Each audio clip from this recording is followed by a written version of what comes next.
Hello, our viewers. Today we have a special edition in English.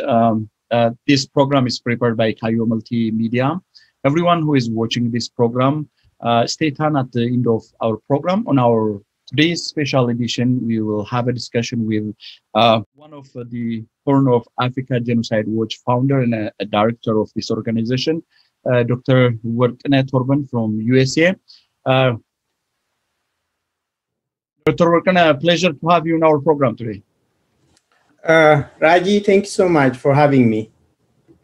Great. So our viewers, we're going to start our discussion broadly what is going on in Ethiopia. And then as a part of the Horn of Africa, the organization, the Horn of Africa's Genocide Watch includes, and they have been following what is going on in Ethiopia, all the atrocities, extrajudicial killing, and some other aspects, what is going on in Ethiopia.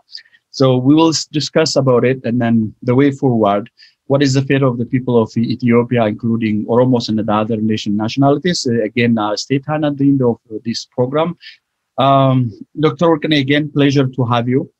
Let's start before we proceeding to the main discussion about the situation in Ethiopia. Let's start from your organization where you founded, the home of the Horn of Africa's Genocide Watch. That's an organization dealing with the Horn of Africa. What is the intention when you founded this organization? Maybe many people heard about it, but I just want to start as a point of discussion.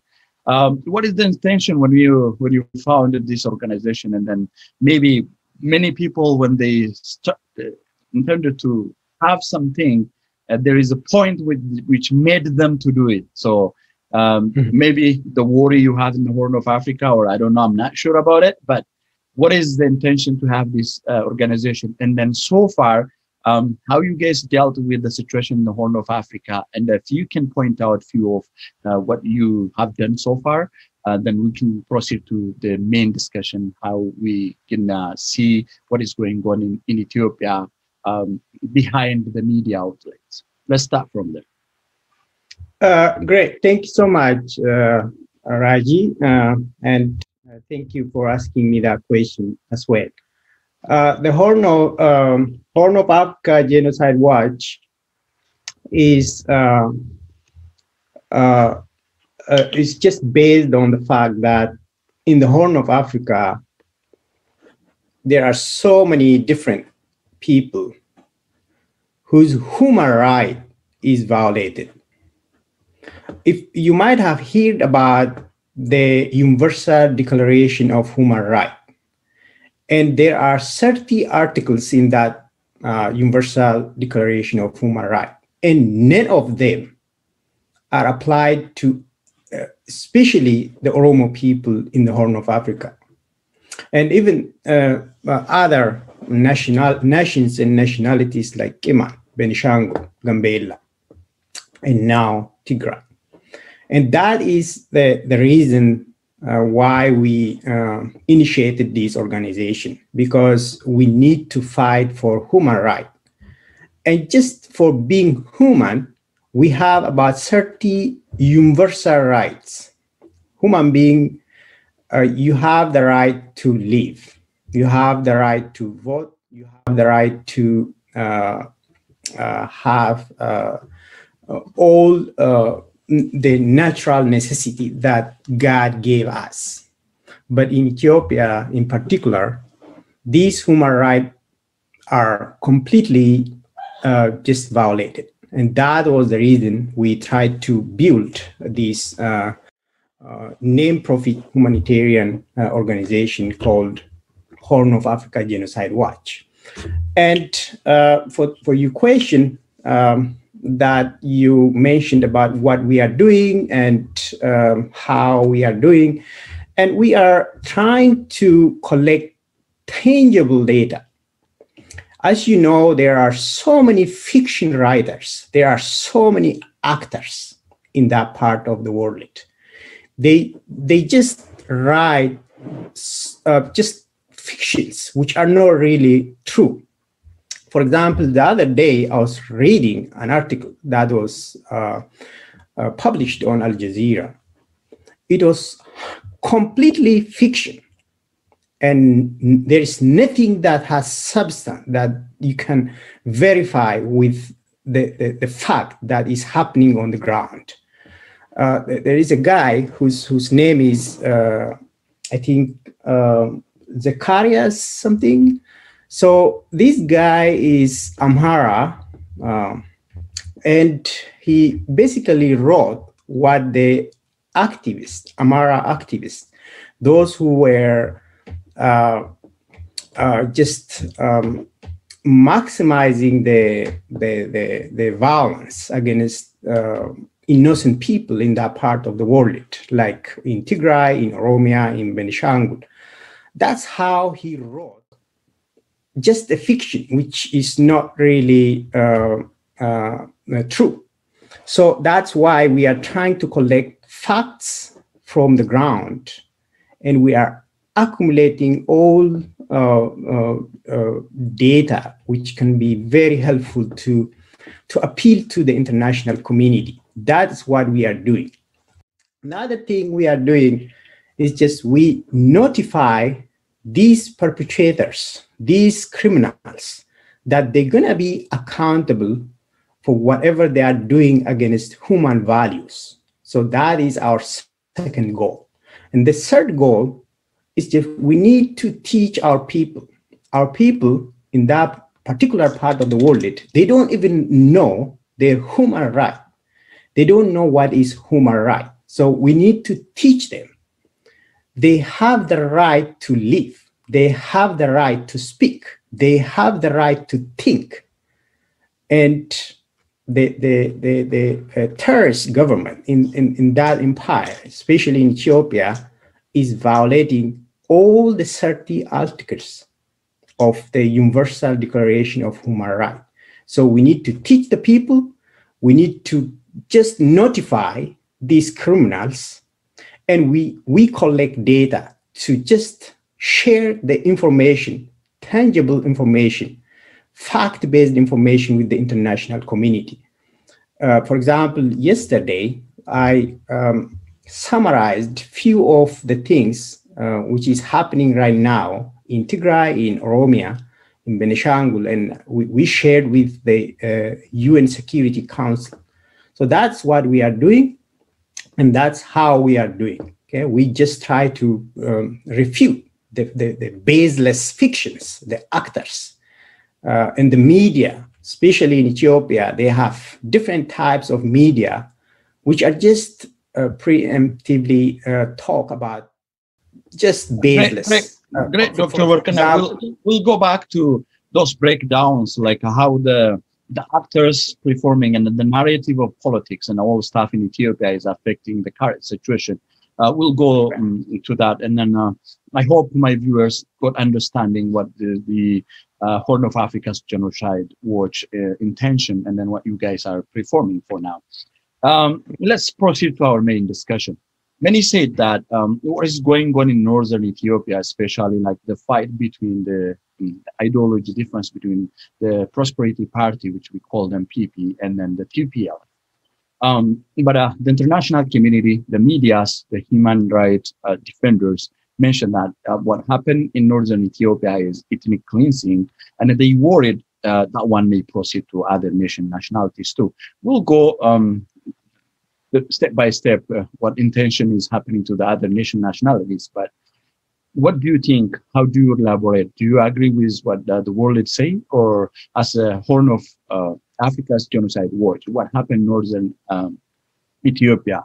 Can we call it a genocide? Absolutely.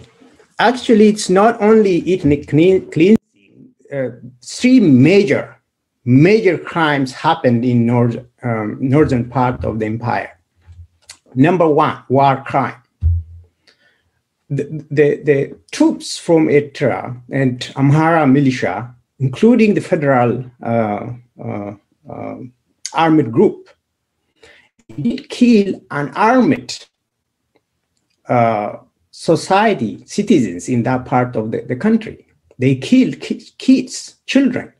They killed mosques in the church. They bombarded the Orthodox church. Remember, they were talking about the the Orthodox Church was targeted in Oromia, but they themselves bombarded the Orthodox Church in Tigray. That is just a war crime. And the other thing is, you can see so many horrifying videos. They have violated human rights, the huge human rights violation. And as you mentioned, the third crime is just they have done ethnic cleansing. You can hear them saying that you don't have the tribe. You are just, you are nothing. That's what they were saying. They rape. They have done to so many girls and women in that part of the world.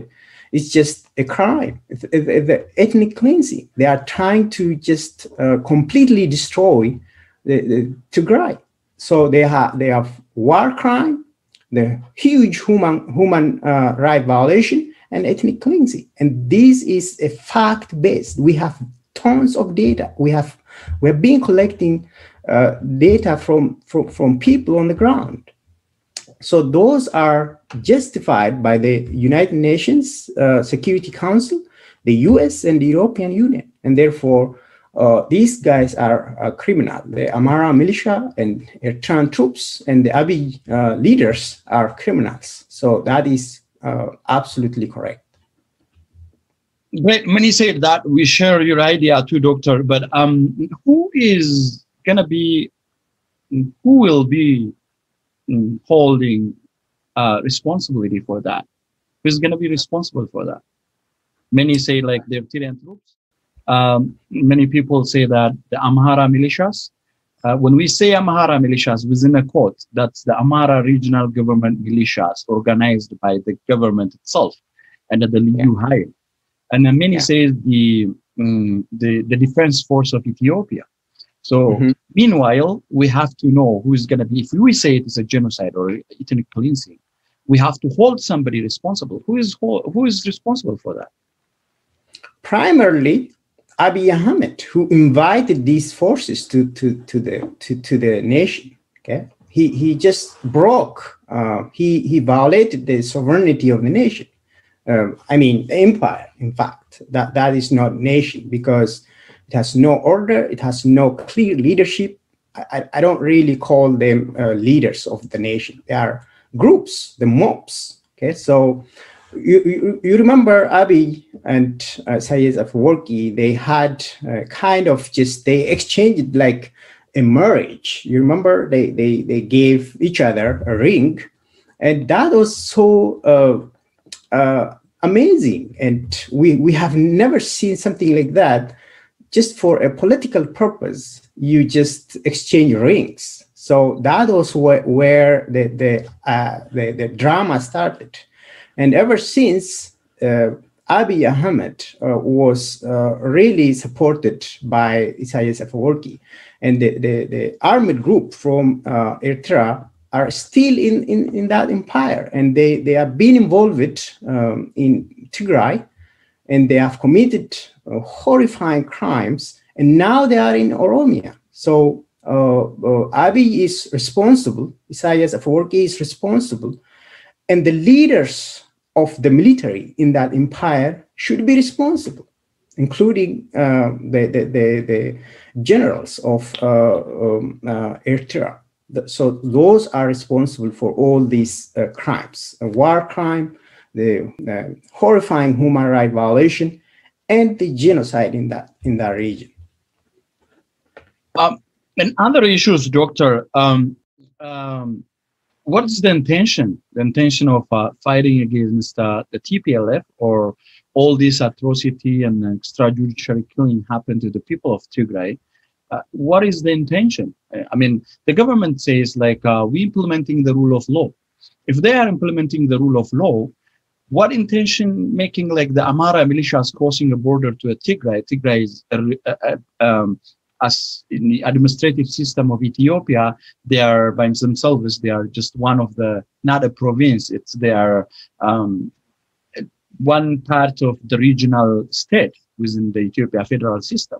So one regional state with another regional state is that one doesn't have ultimate power on another regional state, as we have the constitution.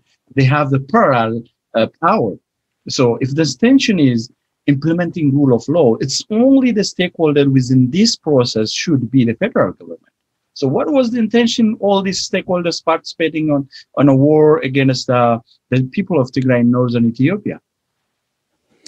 Oh, it's a very complicated issue. Number one, Eritrea is trying to take revenge against Tigray because you remember there was a war between Ethiopia and Tigray, and primarily TPLF was leading that war. Okay, so that's why they are trying to take revenge. That's number one. Number two, Eritrea, they have a huge economic interest in especially the central part of Ethiopia. I hear that Eritrea was exporting coffee, and just historically, Eritrea does not have coffee, and that coffee comes from Oromia, and therefore they have huge economic interest to have some share in the central part of the nation, okay, the empire. That's number two.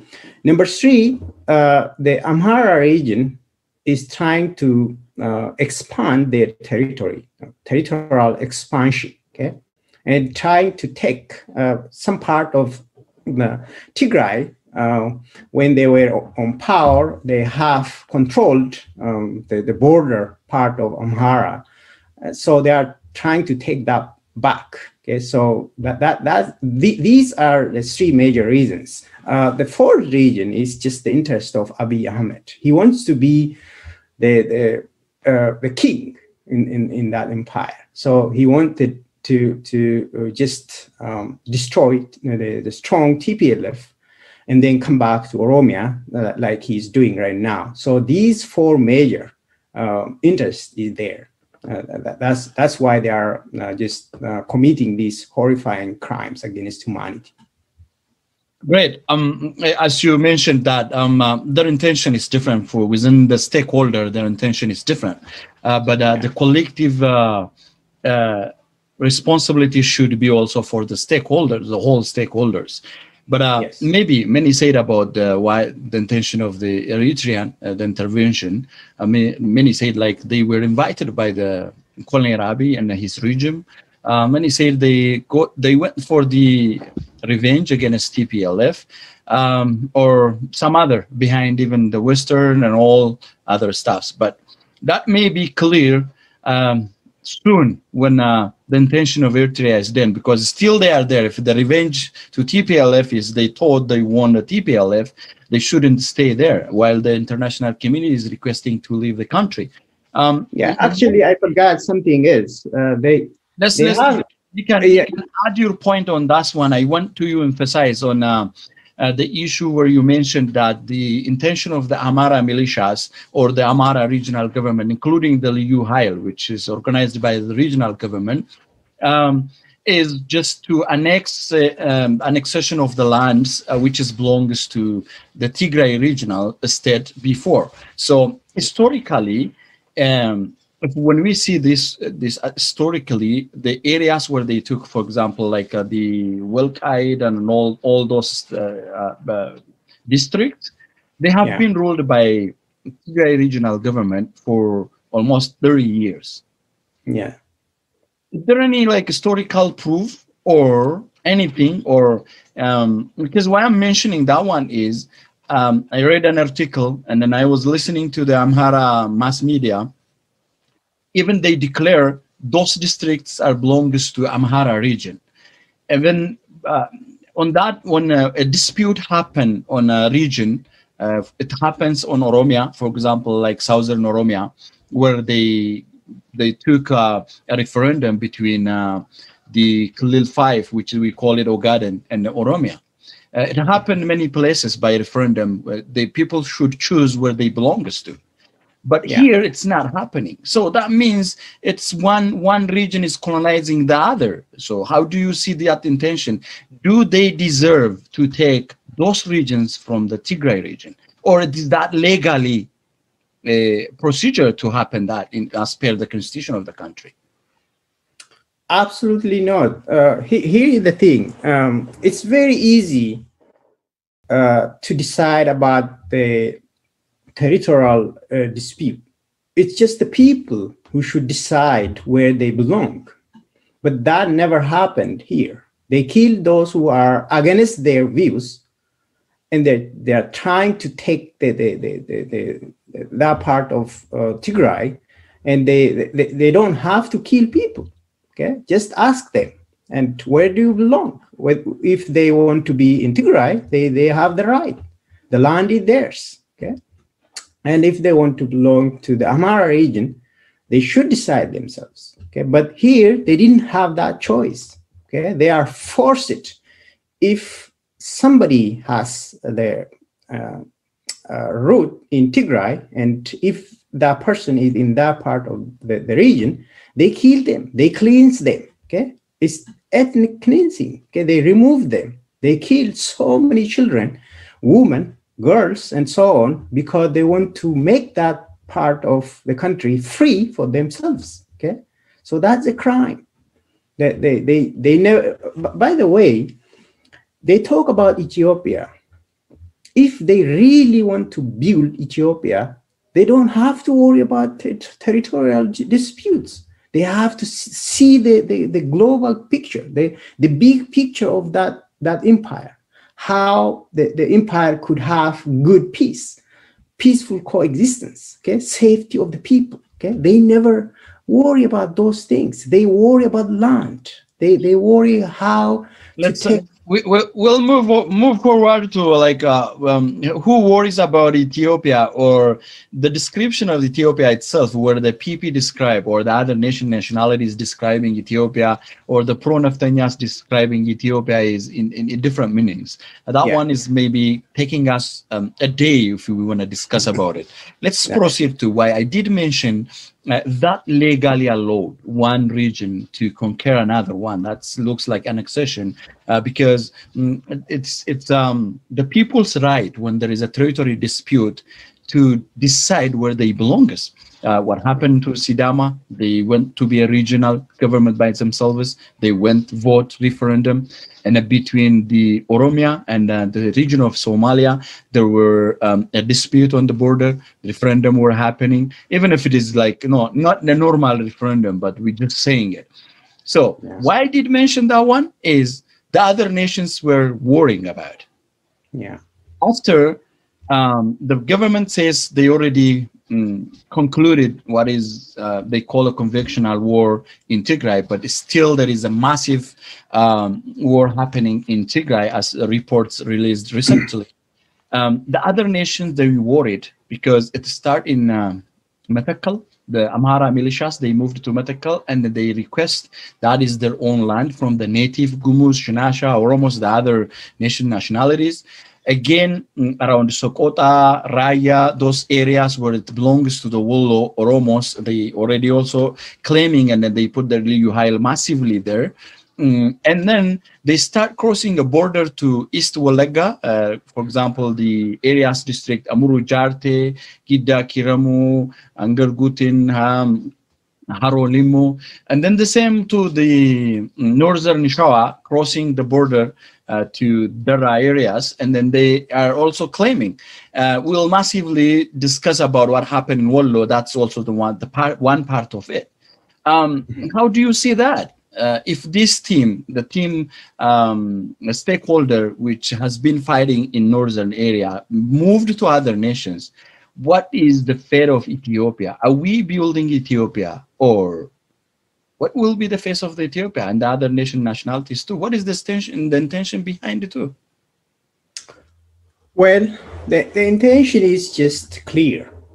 The Amhara regional government and the foolish elites, Amhara elites, they are trying to expand the Amhara region just down to Shoa, north to Tigray, and in all directions. For example, you remember they claimed Jiru, Deborah Brahan, at Aye, Shoarobi, Hangolola, Ankober, Wallo, all these are, they try to take those parts of Oromia, okay? The same is happening in Benishangul Gums, and the same thing is happening in Tigray. And they want to expand the Amhara region. And ultimately, they want to include Finfinne, okay? So that is their major goal, okay? They don't want just that nation to be free, democratic, and they don't want to see equality.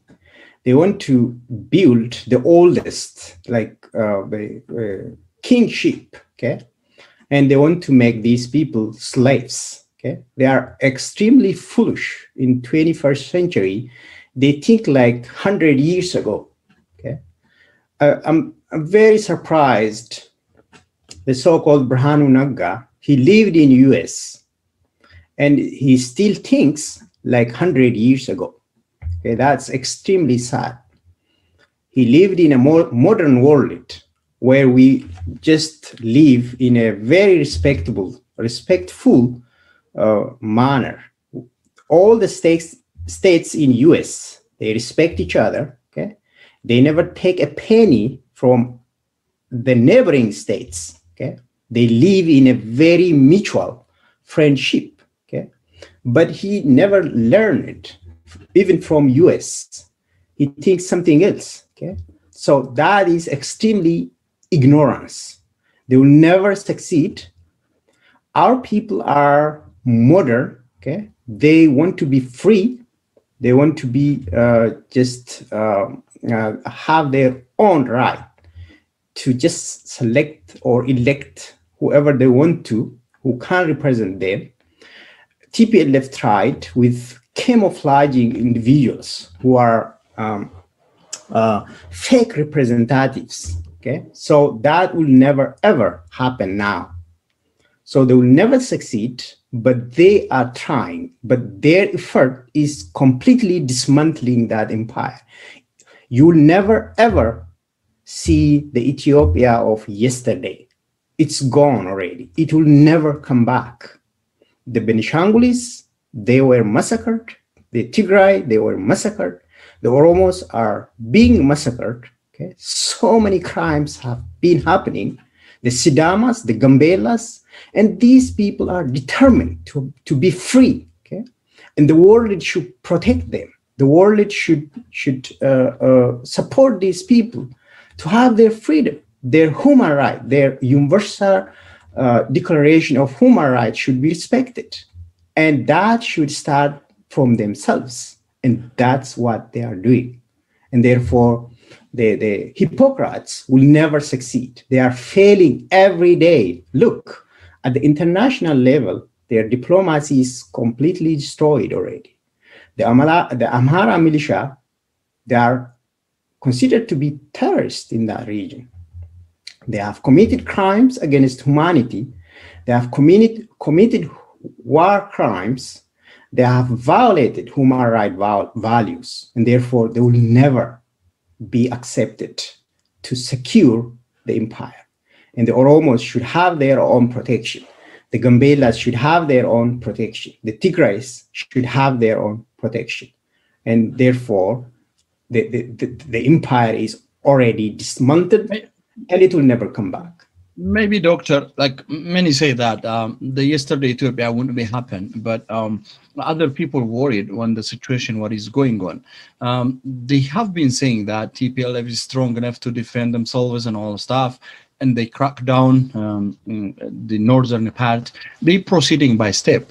It's only, many said that the difference between the age of Menelik, where they conquered all the southern part, and the nowadays generation it's only the age difference, that the idea, the attitude are the same. So if they start from Matakal and then the northern Oromia, North Shawa, again, and Wollo is what happening down there. If this one goes, as they are claiming Finfinne too, so that means we are creating the same situation where the Menelik annexation to the southern Ethiopia. How did you describe that? We don't have to worry about, it's not going to happen. what is going to happen if they get more like the militia era? They get supported from the Western, and they kept fighting, and then they making the other people divided. So that's what PP doing, the Prosperity Party, and then his team Colonel Abiy. So they splitting regions. Even within the regions, they splitting people against other people. This drama is continuing. So don't you think that other people shouldn't worry?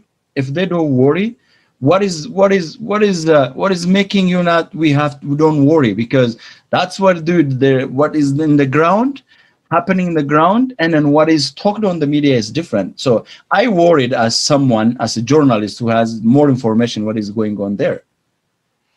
Absolutely, we should be worried about it, but the question is, will they succeed? I would say they will never succeed, because their diplomacy is completely failed. Everyone knows that they are talking about fictions. They are absolute liars. Okay, so for that reason, they will never get the support that Menelik got during his time. Okay, they will never get that kind of global support to unify the nation, because you can see that they have failed in so many ways. You cannot unify Tigray with the rest of the empire while killing them, while just making war crime, while just raping their kids, while killing them, while just massacring their religious institutions. Okay, so you cannot say like that while what you are doing is just something else. And the same is true for Oromia. They are killing our people. They are writing fictions. You know, there is something very interesting. The militia, Amhara militia, went to Walaga to kill people. And whenever the Oromo Liberation Army kills those fighters, their media reports that the civilian Amharas died, or they say like the Orthodox was attacked. But they were bombarding the Orthodox Church in Tigray. Look at the hypocrisy. Okay, so that fact is already clear for the international community. The UN Security Council has tangible data to prove that. The Amnesty International reported partially, and we gave them more data, and now they know that what's happening on the ground. And the European Union, they have learned how they are manipulating the politics they are using actors, political actors, fiction reporters, fiction writers. So that is never working for them. And for that reason, they will never, ever succeed. And the other thing is, our people will never be misled again. I mean, we know how they are manipulating our people. Okay, you look at what is going on in Finfinne, the Oromo Liberation Front, for example. They try to make the fake organization, fake representatives, while we are having our real leadership. Okay, that is clear for the world. Okay, so you can never. That's why, Doctor. That's why my worry is in the higher side, and saying that because these stakeholders, what happened in OLF is happened on ONLF. The same in Sidama Liberation Front too. The same in Gambela. Yeah.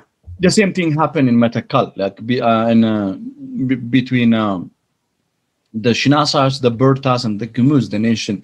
And then unstable regional state from Ethiopia is the Amhara regional state too, like where the issue of Agao, Amans, and then all non-Amharas living in Amhara regional government, their life is remain uncertain all the time.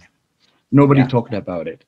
Why I'm worried is, for example, if they can kill our people, especially the Oromo people, the next step, all these stakeholders allied with against is Oromia. So they started, as you said, that's the East Wulaga where I born and raised. They kill people, they pretend OLA killed people because the medias are propagating for them. The government media is also doing the same because the stakeholders, as you mentioned earlier, the opposition party, including the Brano Nagasin's team, Izema, Baladaras, the other all, they name themselves as opposition, but they are the part of the government. The Prosperity Party is the government itself. It has all institution in its hand. So if this all against the Oromo and the Dacian nationalities, how do we overcome this issue? Do we really, as an Oromo, know that what is going on in Oromia is fighting against the last sense of Oromoma? It's not about an ideology. It's not about OLF, or it's not about Dr. Warkineh or Raji. It's about Oromoma. Do we really, as an Oromo, understand what is going on? So if that is an issue, do we really ready to overcome? Your question is very interesting, Raji. We do have so many unrealistic people who are thinking the other way around. I mean, the fact is here, they're thinking about something that will never be realistic. We have that kind of issue, but still, if you compare like 2-3 years ago and today, our people are more unified today than 2-3 years ago. There were confusions, like should we go with OLA or OLF, or maybe just peaceful protest to dismantle the lawless government, and all kind of confusion were there. But today, if you ask any real Oromo, and even a real citizen of Oromia, they understand the fact that Oromia should stand by itself. We cannot tolerate that much lawlessness without any protection to the people and their properties. All kind of criminals, they are invited from Eritrea, the Amhara militia, are killing our people. And this is just educating our people, okay? And that is really very interesting how our people are being transformed by just learning what is happening on the ground. 2-3 years ago, we were just talking about theory, okay? We can just defeat, we can just make reform, we can democratize the empire and so on. But today it will never happen except we unify our people, except we stand together. We can do it together. And that is where we are heading. And therefore, I'm not really worried that the enemies of our people will succeed. We will defeat them. Even if our people are not as armed as they are, they can still defeat them. Imagine what happened to TPLF. TPLF had been building very strong military strategies, and yet they were failed. But these guys are only in Finfinne. If you look just the scope of their functional institutions, it's only in Finfinne, okay? The rest of the nation is not in their hands. Look at Oromia. I don't think they have any capacity to do something after they pass like Burayo. To be honest with you, they are very scared. They just run to the capital. They cannot even stay a single night in the regional cities. Okay, that means they are no capacity to lead. They have no capacity to just bring the people together and build a government. And for that reason, I'm not worried myself. I'm not really worried that they will succeed with that kind of foolish strategy. Clearly, very, very foolish.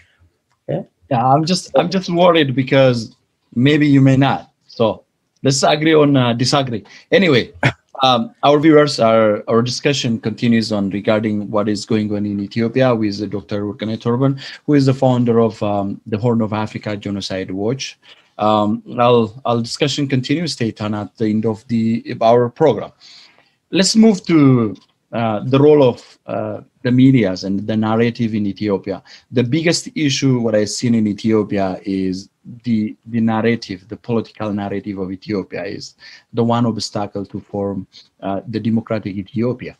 So when we see the role of the media, what happened in East Wallaka, where me and you, born and raised, we know everything, and OLA is accused. I've seen an article by Al Jazeera mentioning that what happened in East Wallaka is accusing Oromo Liberation Army, where the issue is different.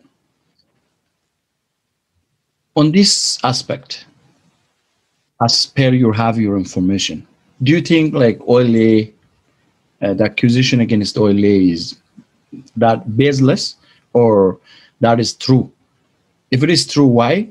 If the allegation is baseless, how we can prove to the world? That's an excellent question, Raji. Thank you so much for asking me that question. OLA, the Oromo Liberation Army, they have really proved the discipline of military. They never attack civilians. They never target anyone. Imagine what happened 2-3 years ago in Amhara region. They killed our students in universities, but Ola, they were in entire Oromia region. And think about how many Amharas live in Oromia. Millions. You never hear a single Amhara being attacked by OLA. Okay? That is an excellent standard of military. They never target any civilian, any vulnerable society, even if they are not Oromo. Okay? Tigray, Amhara, Gurages lived in Oromia. Still, they are peacefully doing their business in Oromia region. However, Ola never attacked them. But these media in the nation, especially the Amhara media, they keep doing their preemptive strategy to just confuse the world. That's what they have been doing. And if you remember, I've showed a guy, a leader, a church leader in Dambidolo. They were talking that he was kidnapped by OLA. But he himself came out and he said, OLA was taking care of me. He said, you are our man. You are serving our people. You go ahead and do your business. He said, they never touched me. He said, I have been respected in this part of the empire than any part of the empire, even in Amhara and any part of the country. So that proves that OLA never targets civilians. They never target religious institutions. But if you look at what the Amhara militia were doing, they were killing pastors, they were killing priests, they were killing church members, and they were bombarding the church itself in Tigray. Okay, so that's just a baseless fiction. That's what they have been doing, and still they are trying, because the world has been learning from their actions, and we have tangible data to prove what they are doing. And even the videos that you can just Google and see what is happening, and how they are executing people, just young men, they kill. Okay? But OLA, even if the members of their army, the militia themselves, surrender, they never kill them. They just treat them they support them. They just teach them to be human, and they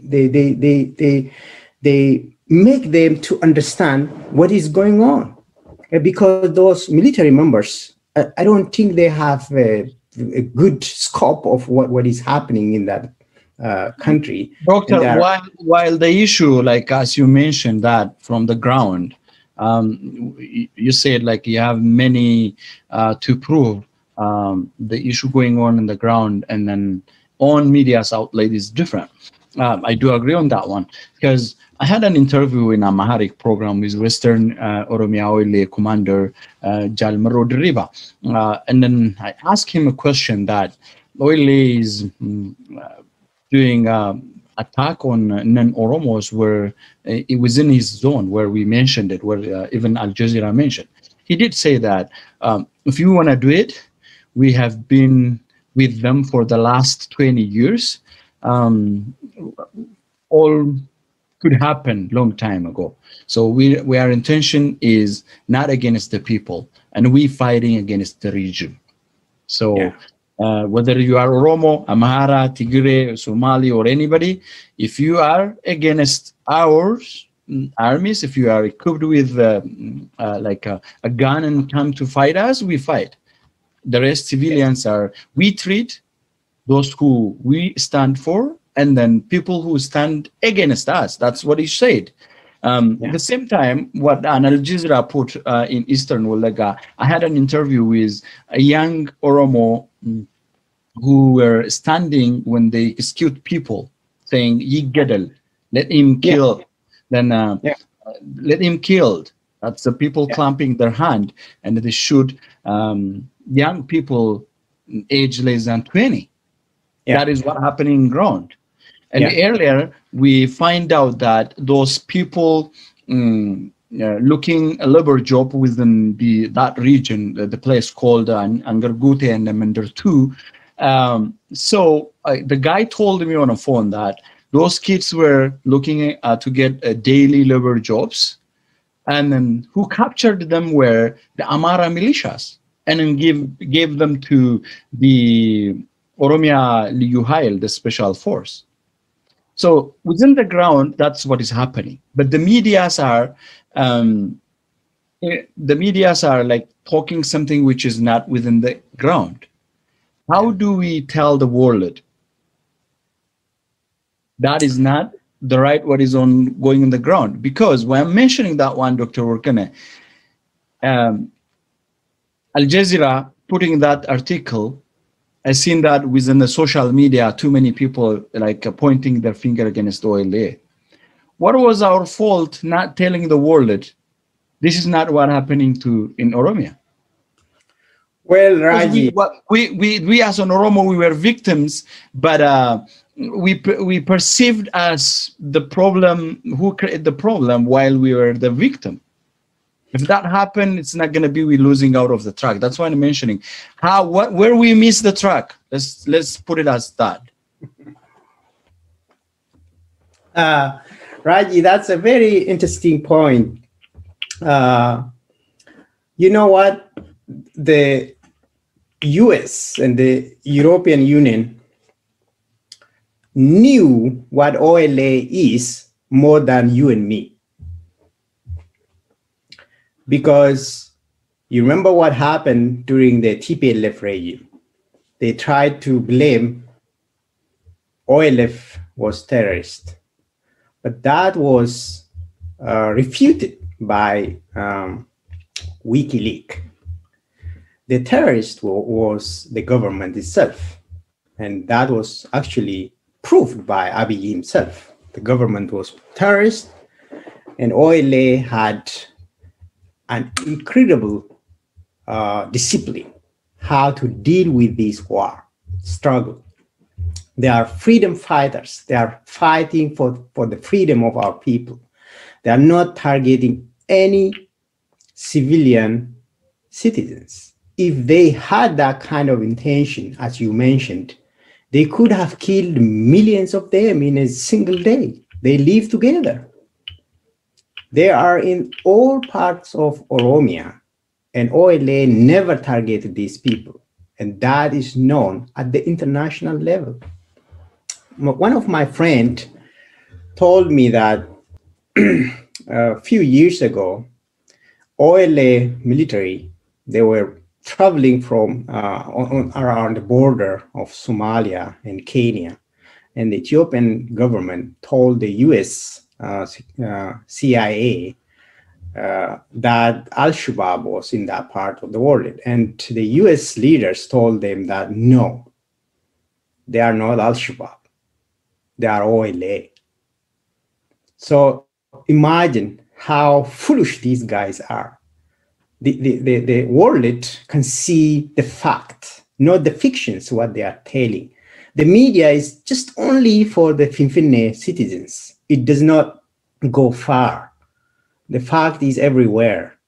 And we know what OLA is doing. OLA is just fighting with the system, with the systemic and structural marginalization against our people. They have no interest to kill individuals. And that is known at the global level. And therefore, they will never, ever succeed with their fictions and their preemptive strategies to just play the victim blame. Okay, so that will never work. And just ask these questions: why they didn't let OMN to function in the empire? Why ONN is not free to speak the fact? Okay, that is because they are doing something else which is far from the fact. Okay, and the US and the European Union, the UN Security Council, they are not foolish people just to accept whatever these fake individuals are talking about.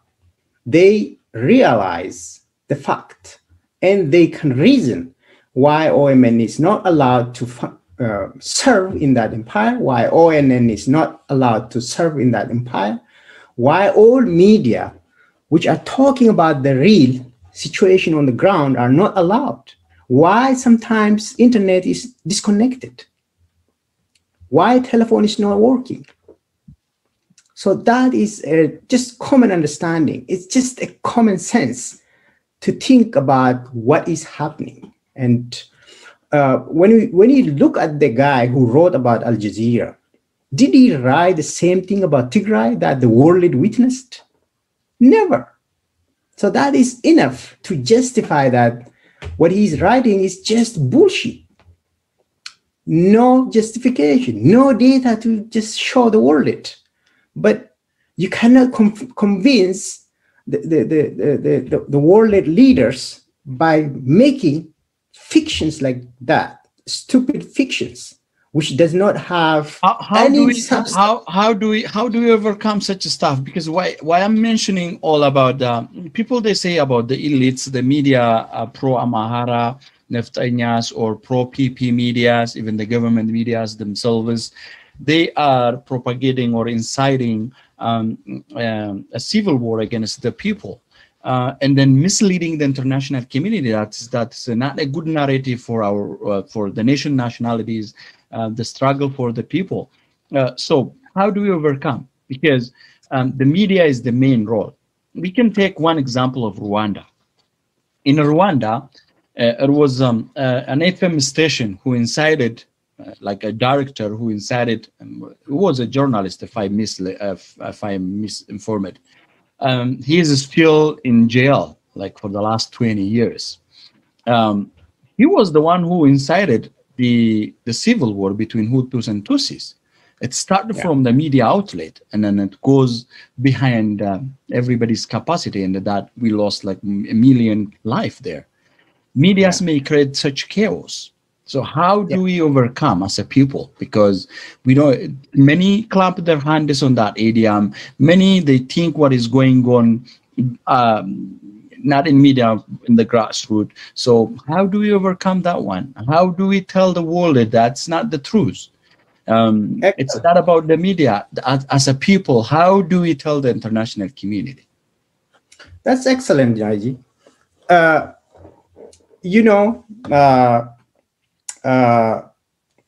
we have to speak up. And, you know,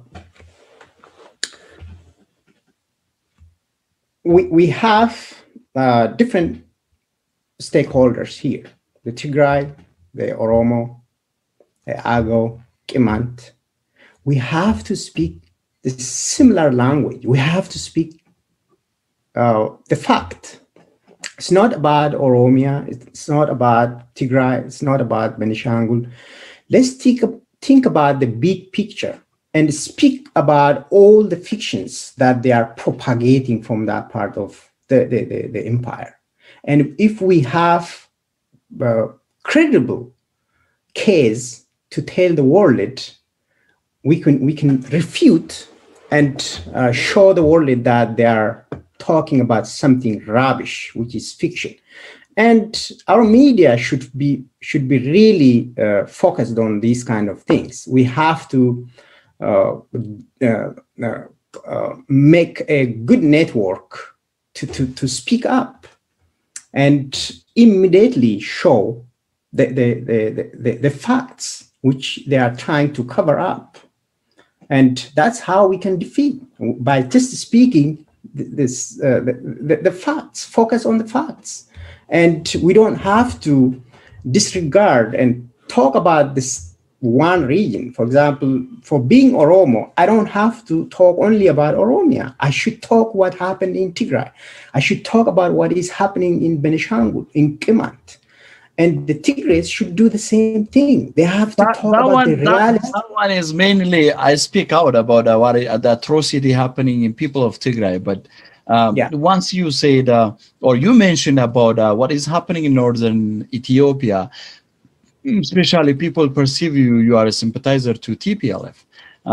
Talking about being a human being is enough to talk about what is happening in northern Ethiopia. That perception is there too. Like you raised it, that is why I just want to add it. But the main one is if people, those people from the elites, the medias, misleading the people, inciting the civil war, we are going to in a situation where we can't stop it. It's going to be worst for everybody.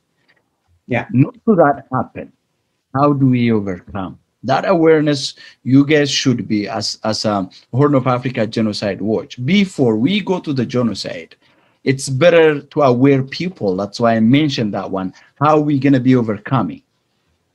We have to share the information. That's what we are doing. By the way, you will see something that comes out of Horn of Africa Genocide Watch very soon. Just summarizing the whole picture of the drama and what the actors are doing in that empire.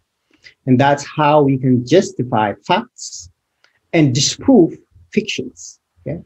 You can tell whatever you want, but if you don't have real data to tell, then your case is just garbage. And that's what's happening with these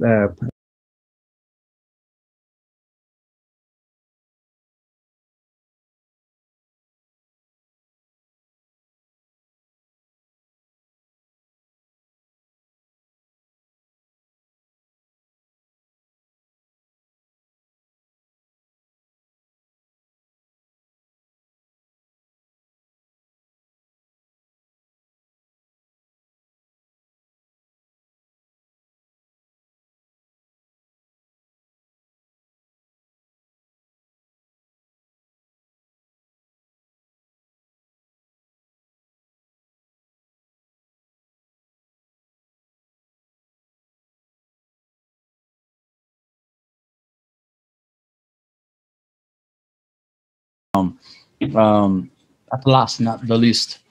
Now, what is going on in Ethiopia, as we discussed, like the issue in northern facing to the other regional states, including Oromia, and what is going on in Wallo is worrying the people of Oromo. It's about a genocide because it's an ethnic cleansing. I was talking to a resident in Wallo, where he said, "Oh, you guys, you don't have any land belongs to you. It's only a people who are staying here. We want you guys to go back to Wolaga. So that means it proceed to Finfinne and then the other areas if that happened that way. So the fate of the Ethiopia is worrying everybody now, including the Westerns. Yeah. We were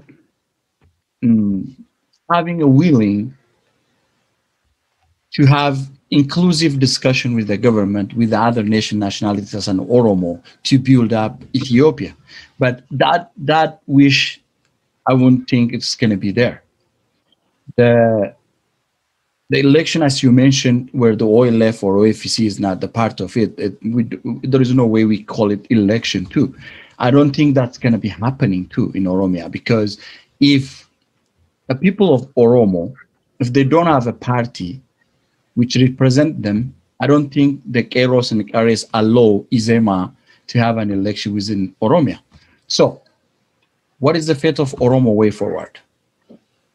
We have to talk about what is possible outcome out of here than just always talking about the fault. What is the way forward solution for the fate of nation of the nationalities? What do you think will help us to overcome all this what happening and to see the equality between the nationalities in Ethiopia, whether with people determined to live their own sovereign country or to be a good neighbor to each other? So what do you think is a solution way forward?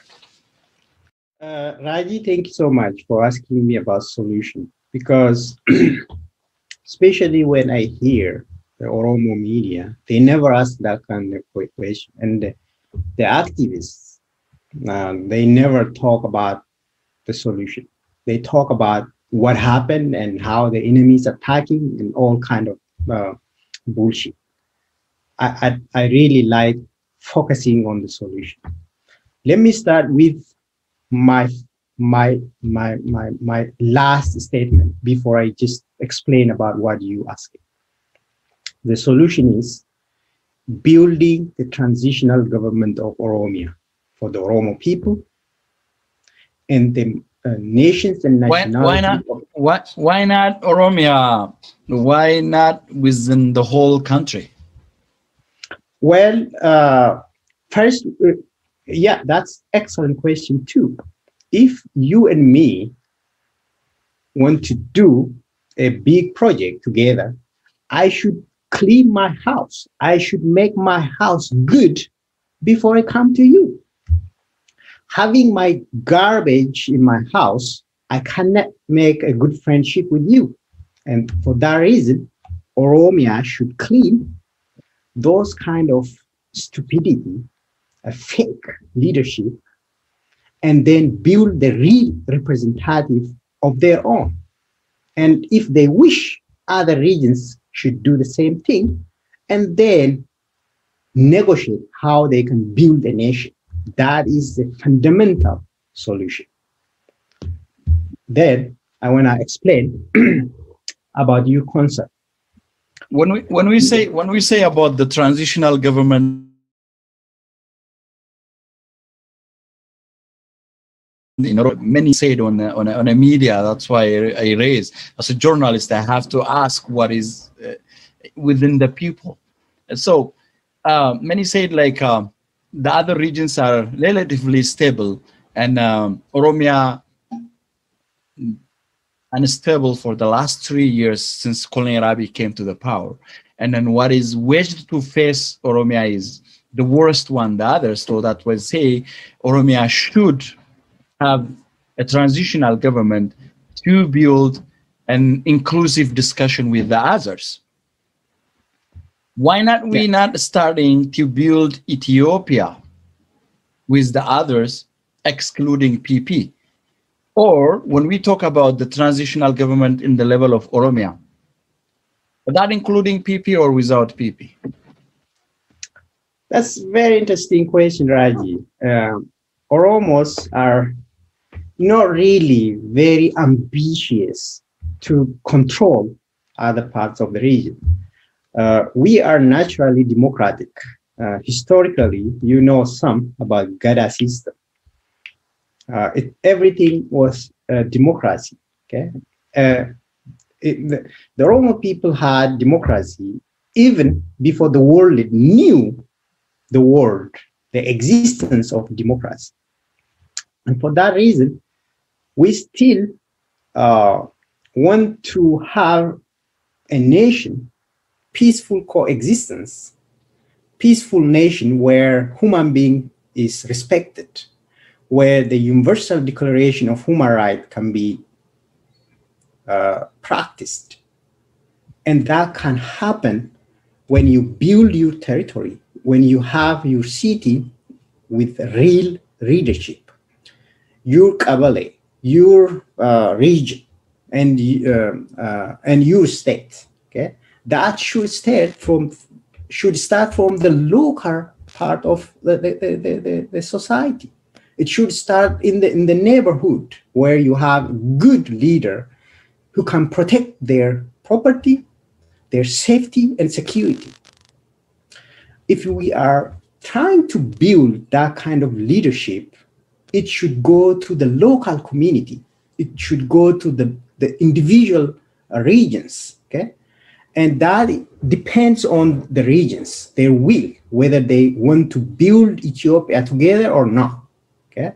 For that reason, we cannot dictate Tigray to build Ethiopia while Ethiopia is killing their children. We cannot tell Benishangul to build Ethiopia while Ethiopia is massacring their people, burning their properties. So that is the reason, okay? And let me, before I forget, I just want to touch about what is happening in the north part of Oromia, Wollo, and other parts of the country. What that Al Jazeera guy wrote was a very strategic article. It was just to justify the deployment of those criminal Amhara militia in that part of Oromia. And if you look at what is happening in Wollo, the same thing is happening. The Amhara criminals, as the UN, US, and European Union confirm it, they are war criminals.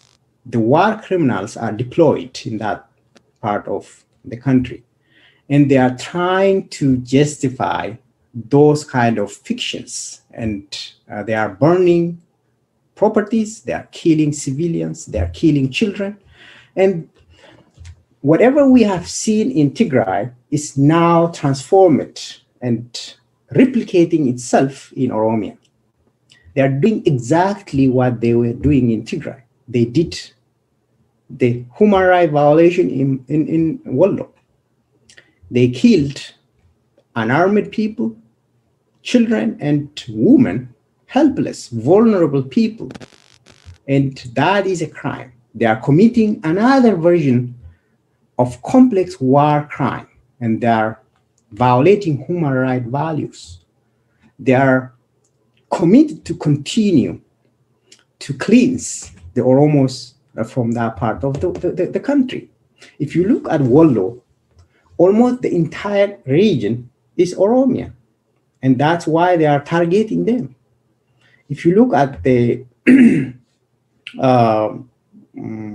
almost all, except few places like Bulgaf, Minjar, or whatever, I don't remember the names. There are only two regions which are belonging to the Amhara region.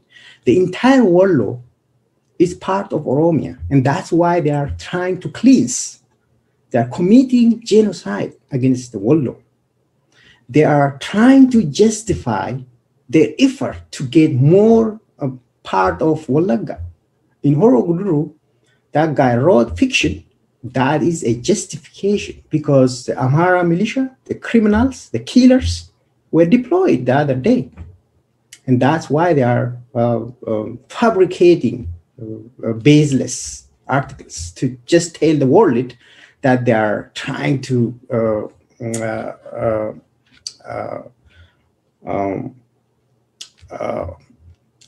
bring the nation together and protect the safety of the people and so on. And that is not true. And they are already failed in Tigray, and they are failing in Oromia and in all parts of the country, and which will never help them. They are going to be accountable for whatever they are doing against our innocent citizens. Thank you, Dr. Warkineh, founder of the Horn of Africa Genocide Watch. Pleasure to have you on our special edition today. We may have another discussion too, proceeding what is going on in Ethiopia more, as you are following up daily what is going on there, because what the other nations have been going through is less what they are going to face when we predict it. So we'll keep in touch, and then pleasure to have you today. Thanks so much, Raji, for giving me this opportunity, and we'll keep in touch to do more. Our general viewers, thank you for watching us. Our special edition for today. We're going to wrap up here. Stay tuned with other programs.